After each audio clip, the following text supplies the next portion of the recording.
Last video तक हम लोगों ने प्राइमरी डेटा को कलेक्ट करने के जो 3 तरीके हैं वो कंप्लीट कर लिए हैं। मतलब अब तक हम लोगों ने प्राइमरी डेटा को कलेक्ट करने के टोटल 3 मेथड्स डिस्कस कर लिए हैं।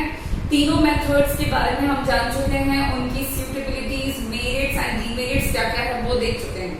आज इस वीडियो में हम लोग प्राइमरी डेटा को ही कलेक्ट करने का एक और मेथड है जिसका नाम आप सब जानते हो, उसे डिस्कस करेंगे। मेथड का नाम है आपका information through questionnaire and schedule. इस मेथड से प्राइमरी डेटा को कैसे कलेक्ट किया जाता है हम वो समझेंगे। इसमें होता क्या है कि इंफॉर्मेशन यानी कि जो प्राइमरी डेटा है वो कलेक्ट करने के लिए क्वेश्चनायर का इस्तेमाल होता है या फिर शेड्यूल का इस्तेमाल होता है। तो चलो देखेंगे कि कैसे इस मेथड से डेटा को कलेक्ट किया जाता है, सूटेबिलिटीज क्या क्या है एंड देन आफ्टर मेरिट्स और डिमेरिट डिस्कस करेंगे। सबसे पहले मीनिंग पे चलें। Under this method data are collected by preparing a questionnaire keeping in mind the objective of the study. इस मेथड के अनुसार या इस मेथड में डेटा को कलेक्ट करने के लिए प्रिपेयर किया जाता है एक क्वेश्चनायर, जिसे हिंदी में प्रश्नावली कहते हैं, ठीक है, उसे प्रिपेयर किया जाता है। और जो क्वेश्चनायर तैयार किया जाता है वो जो भी आप स्टडी कर रहे हो उसका जो भी उद्देश्य है, मतलब आप जो स्टडी कर रहे हो अपनी स्टडी से आप जो भी पता लगाना चाहते हैं, जो भी उद्देश्य है आपकी स्टडी का, उस ऑब्जेक्टिव को ध्यान में रखते हुए, दिमाग में रखते हुए एक क्वेश्चनायर को प्रिपेयर किया जाता है और फिर उस क्वेश्चनायर की मदद से कलेक्ट किया जाता है डेटा। तो इस तरीके का जिसमें इस्तेमाल किया जाता है उस तरीके को कहते हैं information through questionnaire and schedule. बहुत ही सिंपल है, ऐसे ध्यान से समझो। इस मेथड में क्वेश्चनायर प्रिपेयर कर रहे हैं according to objective of the study और उसकी मदद से डेटा को कलेक्ट कर लेते हैं। अब देखिएगा, अच्छा क्वेश्चनायर क्या होता है तो वो मैं आपको आगे के वीडियो में डिटेल में एक और वीडियो हम लोग करेंगे जो कि क्वेश्चनायर पे बेस्ड होगा, बट क्योंकि यहाँ पे हम इस वर्ड का इस्तेमाल कर रहे हैं तो थोड़ा सा जानना जरूरी है। तो क्वेश्चनायर को हमने यहाँ पे डिफाइन कर लिया है कि क्वेश्चनायर जो है वो कंसिस्ट करता है a list of questions related to the objective of the study. Questionnaire क्या होता है तो क्वेश्चनायर एक लिस्ट ऑफ क्वेश्चंस होता है जो कि ऑब्जेक्टिव ऑफ द स्टडी से संबंधित होता है। आप जो भी स्टडी कर रहे हो उस स्टडी से रिलेटेड आप कुछ बेसिक क्वेश्चंस का ना एक लिस्ट तैयार कर लेते हैं कि आपको ये क्वेश्चन जो है वो इन्फॉर्मेंट से पूछना है। तो जो आपने लिस्ट ऑफ क्वेश्चन प्रिपेयर किया उसी को क्वेश्चनायर कहते हैं और जब उसकी मदद से डेटा को कलेक्ट करें तो उस मेथड को कहते हैं information through questionnaire and schedule. अब देखो आगे, there are 2 ways of collecting data on the basis of questionnaire। देखो क्वेश्चनायर की मदद से डेटा को कलेक्ट करने के 2 तरीके होते हैं, ठीक है। पहला जो तरीका है वो कहलाता है मेलिंग मेथड और दूसरा तरीका कहलाता है एन्यूमरेटर्स मेथड। तो हम लोग 1 बाय 1 करके इन दोनों मेथड्स को समझेंगे। मेलिंग मेथड का meaning, suitability, merit and demerit. Then after हम एन्यूमरेटर्स मेथड पे चलेंगे और ये दोनों के दोनों मेथड जो हैं ये आपके इसी मेथड का पार्ट है। क्वेश्चनायर से ही डेटा कलेक्ट करने के 2 तरीके हैं। अब आज हम लोग शुरू करेंगे मेलिंग मेथड, जो कि पहला तरीका हो गया प्राइमरी डेटा को कलेक्ट करने का with the help of questionnaire. देखिएगा इस मेथड में क्या होता है, कैसे होता है। In this method a questionnaire is prepared according to objective of study and mailed to the informants with the request to answer and return them within a specified period of time। क्या लिखा है तो वो समझो ऐसे।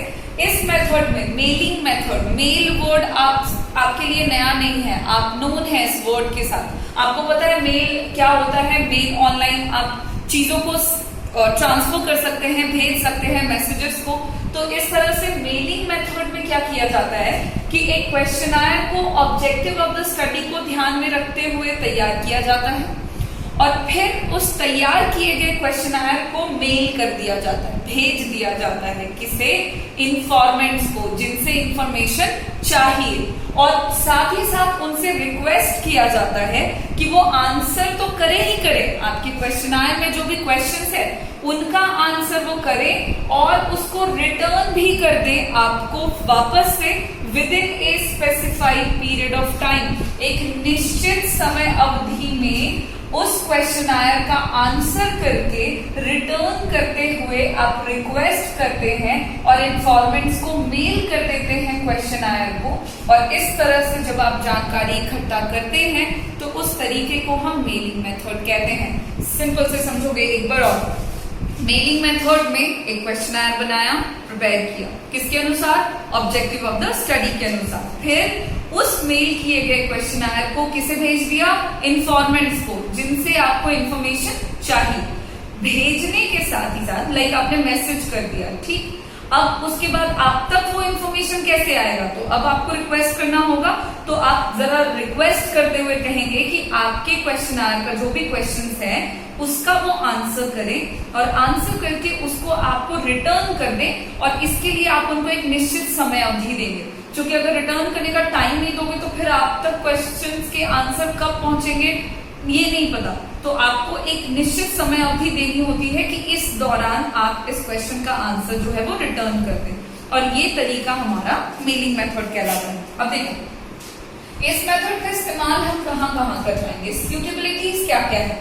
तो this method can be applied when, इस method को आप अप्लाई कर सकते हैं तब जब, पहला पॉइंट देखिए, area under investigation is very wide. अगर आप जिस एरिया को इन्वेस्टिगेट करना चाहते हैं, जिस एरिया से जानकारी इकट्ठा करना चाहते हैं, अगर वो बहुत ज्यादा बड़ा है, आप इस मेथड का इस्तेमाल कर सकते हैं। क्यों? क्योंकि देखो इस मेथड में आपको बस मेल करना है, आपको जाना नहीं है, आपको टाइम नहीं देना, आपको कुछ नहीं करना, बस आपने ऑनलाइन मेल करना है। तो टाइम कंपैरेटिवली कम लगना है, आपका मेहनत कम लगेगा, पैसे कम लगेंगे। तो फिर आपका अगर एरिया ऑफ इंक्वायरी बहुत बड़ा है, आप मेलिंग मेथड का इस्तेमाल आराम से कर सकते हैं। दूसरा पॉइंट है, अगर इन्फॉर्मेंट्स जो है वो लिटरेट और एजुकेटेड हैं, आप इस मेथड का इस्तेमाल कर सकते हैं। मतलब इस मेथड का इस्तेमाल हम वहीं पे बस कर सकेंगे जहां पे लोग लिटरेट और एजुकेटेड होंगे। वाई? बिकॉज मेल करना, मेल का जवाब देना ये अनएजुकेटेड पीपल या इलिटरेट पीपल नहीं कर पाएंगे। पढ़े लिखे लोग जो हैं वही मेल चलाना भी जानते हैं, वही आपको मेल का आंसर भी कर पाएंगे इजीली। तो अगर इन्फॉर्मेंट्स मतलब जिनसे आपको जानकारी चाहिए, अगर वो लोग लिटरेट हैं, एजुकेटेड हैं, आप मेलिंग मेथड का इस्तेमाल कर सकते हैं। नेक्स्ट पॉइंट है कि when original first hand data are required, अगर आपको ओरिजिनल और फर्स्ट हैंड डेटा की जरूरत है, आप मेलिंग मेथड का इस्तेमाल कर सकते हैं। इस मेथड का इस्तेमाल हम क्यों करेंगे जब ओरिजिनल और फर्स्ट हैंड डेटा चाहिए होगा? तो देखो इस मेथड में हम डायरेक्टली इन्फॉर्मेंट से सवाल का जवाब मांग रहे हैं। अब मुझे आपसे इन्फॉर्मेशन चाहिए, मैंने आपको मेल किया है, तो पूरी संभावना है कि आप जो मुझे आंसर करेंगे वो ओरिजिनल होगा, और क्योंकि मैं डायरेक्टली आप ही से ले रही हूँ तो वो फर्स्ट हैंड होगा। तो अगर आपको ओरिजिनल और फर्स्ट हैंड डेटा चाहिए, हम मेलिंग मेथड का इस्तेमाल कर सकते हैं। अब इसी के साथ सूटेबिलिटी जो है वो फिनिश करते हैं और बात करेंगे मेलिंग मेथड के मेरिट्स पर कि क्या क्या मेरिट्स हैं इस मेथड के। आप इस मेथड का इस्तेमाल करेंगे तो आपको क्या फायदे मिलेंगे? सबसे पहला और सबसे बड़ा फायदा इकोनॉमिकल है। ये मतलब इस मेथड में टाइम, मनी, एनर्जी, ये सारी चीजें जो है वो कम खर्च होती है, बिकॉज इसमें सिर्फ मेहनत है मेल करने तक का, मतलब एक क्वेश्चनर प्रिपेयर करके उसको भेजने तक का।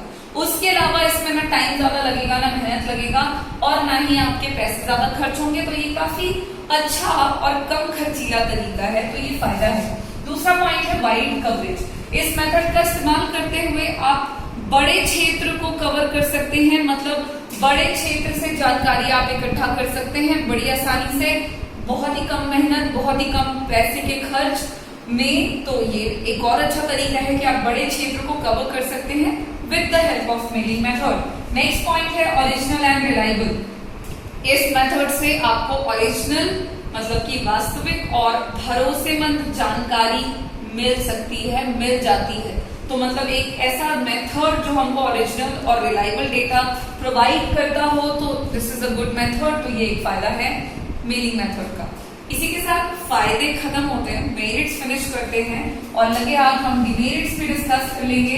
क्योंकि मेरिट्स हैं तो डिमेरिट्स भी होंगे, और देख लेते हैं क्या क्या डिमेरिट्स हैं। तो सबसे पहला जो पॉइंट है वो है लैक ऑफ इंटरेस्ट। इस मेथड का नुकसान है कि यहाँ पे लैक ऑफ इंटरेस्ट है, मतलब जो इंफॉर्मेंट्स होते हैं समटाइम्स और मोस्ट ऑफ टाइम्स वो इंटरेस्ट शो नहीं करते हैं इन्वेस्टिगेटर के क्वेश्चन का आंसर करके उसको रिटर्न करने में। मतलब आप अपने बारे में सोचें, आपको ऑनलाइन कोई मेल आया है, आपको मैसेज आया है और उसके थ्रू आपसे कुछ क्वेश्चंस पूछे जा रहे हैं, तो हम इंटरेस्ट कम दिखाते हैं। जनरल पीपल का बिहेवियर है इग्नोरेंस, तो लोग इग्नोर काफी करते हैं, इंटरेस्ट कम लेते हैं ये सोच के कि दूसरे का काम है, हमारा इसमें क्या फायदा है, तो वो इंटरेस्ट कम दिखाते हैं। और क्योंकि पीपल इंटरेस्ट कम शो करते हैं तो फिर उस सिचुएशन में इंफॉर्मेशन पूरी नहीं मिल पाती है। तो मेलिंग मेथड का ये एक फेलियर है, ये डिमेरिट है कि people lack of interest show करते हैं, मतलब इंटरेस्ट की कमी है इस मेथड में, तो जानकारी भी फिर नहीं मिल पाती है पूरी। दूसरा पॉइंट है लिमिटेड यूज। इस मेथड का इस्तेमाल आप हर जगह नहीं कर सकते, सीमित उपयोग है। कहां तक कर सकते हो, तो देखो ना सूटेबिलिटी में अभी देखा था कि इस मेथड का इस्तेमाल बस वहीं कर पाएंगे जहां पे लोग लिटरेट और एजुकेटेड होंगे।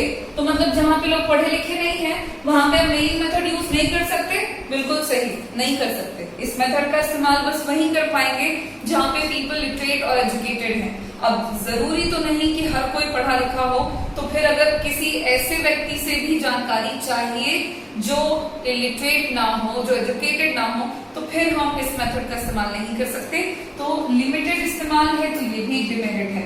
नेक्स्ट पॉइंट है बायस्ड। इस मेथड में भी चांसेस हैं कि बायसनेस दिखाया जा सकता है। किसके द्वारा? इन्फॉर्मेंट्स के द्वारा, जिनको मेल किया गया। अब आपको मेल किया गया है, आपके पास क्वेश्चंस आए हैं, आप चलो इंटरेस्ट भी दिखा रहे हो, ठीक है, और आप पढ़े लिखे भी हो, तो उस सिचुएशन में क्या हो रहा है कि आप इंफॉर्मेशन नहीं देना चाहते, जानबूझ के नहीं देना चाहते, तो आप गलत आंसर कर सकते हैं। क्योंकि ऑनलाइन है, हमें नहीं पता, मान लें मैंने भेजा है आपको क्वेश्चन कि आप इसका आंसर कर दो, अब मुझे नहीं पता है कि आप जो आंसर कर रहे हो वो गलत है और आप गलत आंसर जानबूझ के कर रहे हैं, तो आपको कर सकते हैं, चांसेस हैं, आपको कोई नहीं रोकेगा, मैं तो बिल्कुल नहीं रोक पाऊंगी। तो बायस्ड आप हो रहे हैं, और क्योंकि बायस्ड आप हैं आंसर देने में, तो फिर उस सिचुएशन में जो इंफॉर्मेशन मिलेगा वो गलत मिलेगा और ये मेथड जो है वो गलत इंफॉर्मेशन प्रोवाइड करेगा, तो डिमेरिट है। नेक्स्ट पॉइंट है लैक ऑफ एक्यूरेसी। इस मेथड में एक्यूरेसी की कमी है। अच्छा, लैक ऑफ एक्यूरेसी जो है वो बायस्ड से अलग है। बायस्ड में आप जानबूझ के गलत आंसर कर रहे हैं, आपको नहीं देने का मन है। लैक ऑफ एक्यूरेसी कब हो सकती है, तो समझिएगा, अगर इंफॉर्मेंट्स को सवाल समझ में नहीं आए हैं, लैक ऑफ अंडरस्टैंडिंग हो गई, सवाल कुछ और पूछा गया है और समझ में नहीं आया और कुछ और समझ में आ गया, देन उस सिचुएशन में कुछ और समझ के आपने आंसर किया और सवाल कुछ और पूछा गया था, तो फिर जो आंसर आया वो गलत आया, जानबूझ के नहीं किया बट गलती से गलत आ गया है, तो उस केस में लैक ऑफ एक्यूरेसी भी देखने को मिलती है इन सर्टेन केसेस इस मेथड में, तो ये भी एक डिमेरिट है। And next to last inflexible method है। ये इनफ्लेक्सिबल बोलने का मतलब हुआ कि इस मेथड को हम अकॉर्डिंग टू सिचुएशन थोड़ा बहुत इसमें मॉडिफिकेशन नहीं कर सकते, चेंजेस नहीं कर सकते। मतलब क्या हुआ कि अगर क्वेश्चन आया प्रिपेयर किया है, सपोज इंग्लिश में किया है, अभी इंग्लिश में भेज दिया, अब किसी को समझ में नहीं आ रहा, जैसे कि जस्ट एबव पॉइंट में बोला कि सवाल समझ में नहीं आया, तो वहां पे है कि इन्वेस्टिगेटर के पास चांस नहीं है कि वो सवाल को एक्सप्लेन कर सके, इलैबोरेट कर सके, इन्फॉर्मेंट्स को समझा सके कि इस तरह से सवाल पूछा जा रहा है, आप इसका ये जवाब दो। ऐसा करने का चांस इस मेथड में नहीं मिलता है, क्योंकि एक बार सवाल तैयार किया गया एंड उसको भेज दिया गया। अभी जिस तक पहुंचा उसको समझ में आया तो भी जवाब आएगा, नहीं आया तो भी वो गलत जवाब भेज सकते हैं। तो according to the different informants हम थोड़े बहुत चेंजेस नहीं कर सकते। इंग्लिश में प्रिपेयर किया गया, किसी को इंग्लिश नहीं आ रही समझ, कंप्लीटली नहीं, मान लो कुछ नहीं आ रहा समझ में, तो उस सिचुएशन में फिर उसको हिंदी में कन्वर्ट करके वापस उसको भेजना, ऐसा नहीं कर सकते। तो इनफ्लेक्सिबल है ये तरीका, तो ये भी डिमेरिट में काउंट होगा कि काफी रिजिड है, जैसे तरीका है बस उसी के अनुसार चलना पड़ेगा, थोड़े बहुत चेंजेस की भी गुंजाइश नहीं है। But apart from these demerits ये एक अच्छा मेथड है, फायदे हैं इसके, और इस तरह से इस मेथड का भी काफी इस्तेमाल किया जाता है। तो हम लोगों ने आज एक मेथड कंप्लीट किया है, मेलिंग मेथड, जो कि क्वेश्चन आया की मदद से कलेक्ट किया जाने वाले तरीके में से एक है। अगले वीडियो में हम लोग एक और मेथड डिस्कस करेंगे जो कि एन्यूमरेटर्स मेथड होगा। तो आज के लिए बस हम इतना ही देखेंगे। Thank you. एक बार और आप इस मेथड को अच्छे से देख लीजिए, समझ लीजिए। Thank you.